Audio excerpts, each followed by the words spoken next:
ఇక స్టాక్ మార్కెట్లో స్కామ్, అందులో మోడీ అమిత్ షా పాత్ర ఉంది అని చెప్పేసి రాహుల్ గాంధీ ఆరోపిస్తా ఉన్నారు. బీజేపీకి మెజార్టీ రాదని, ఎగ్జిట్ పోల్స్ తప్పని వాళ్లకు ముందే తెలుసు, అయినా మార్కెట్ పెరుగుతుందని పదే పదే కామెంట్లు. ఫలితంగా రిటైల్ ఇన్వెస్టర్లకు 30 లక్షల కోట్ల రూపాయల నష్టం జరిగింది. కొంతమంది ఫారిన్ ఇన్వెస్టర్లకు మాత్రం లాభాలు. జాయింట్ పార్లమెంటరీ కమిటీతో విచారణ జరిపించాలని చెప్పేసి ఇక్కడ కాంగ్రెస్ అగ్రనేత రాహుల్ గాంధీ డిమాండ్ చేస్తా ఉన్నారు. అయితే స్టాక్ మార్కెట్లను వీళ్ళు ప్రభావితం చేసిండ్రు, అయితే నిజంగా కూడా అంటే అక్కడ రావని తెలిసినా కానీ చెప్పిండ్రు అని చెప్పేసి ఆయన ఆరోపిస్తా ఉన్నారు రాహుల్ గాంధీ. స్టాక్ మార్కెట్లో భారీ స్కామ్ జరిగిందని, ఇందులో మోడీ అమిత్ షా పాత్ర ఉందని కాంగ్రెస్ అగ్రనేత రాహుల్ గాంధీ ఆరోపించారు. ఇక స్టాక్ మార్కెట్ భారీగా పెరుగుతుందని ఎన్నికల ఫలితాలకు ముందు మోదీ అమిత్ షా పదే పదే కామెంట్లు చేశారు. అందుకు తగ్గట్టే ఫేక్ ఎగ్జిట్ పోల్స్ కారణంగా ఈ నెల 3న మార్కెట్లు భారీగా పెరిగినాయి, మొత్తం బాగా పెరిగిపోయినాయి.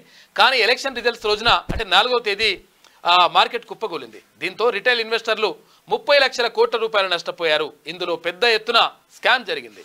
బీజేపీకి మెజార్టీ రాదని తెలిసినప్పటికీ మార్కెట్ భారీగా పెరుగుతుందని మోడీ అమిత్ షా కామెంట్లు చేశారు.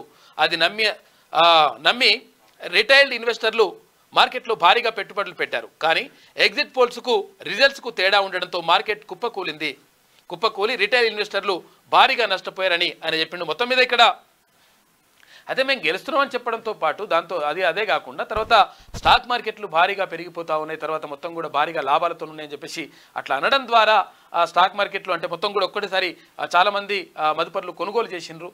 ఏవి షేర్స్ కొనుగోలు చేసిన తర్వాత ఒక్కసారిగా తర్వాత ప్రభుత్వం రాదని తెలిసిన తర్వాత అంటే ఇక్కడ ప్రభుత్వం వచ్చినా కానీ ఇంత మెజార్టీ లేదు, తర్వాత ఈ పరిస్థితి లేదని తెలిసిన తర్వాత ఒక్కసారిగా కుప్పకూలిపోయింది. దీనికి కారణం ప్రధానమంత్రి నరేంద్ర మోడీ, తర్వాత కేంద్ర మంత్రి అమిత్ షా అని చెప్పేసి అక్కడ రాహుల్ గాంధీ ఆరోపిస్తున్నాడు.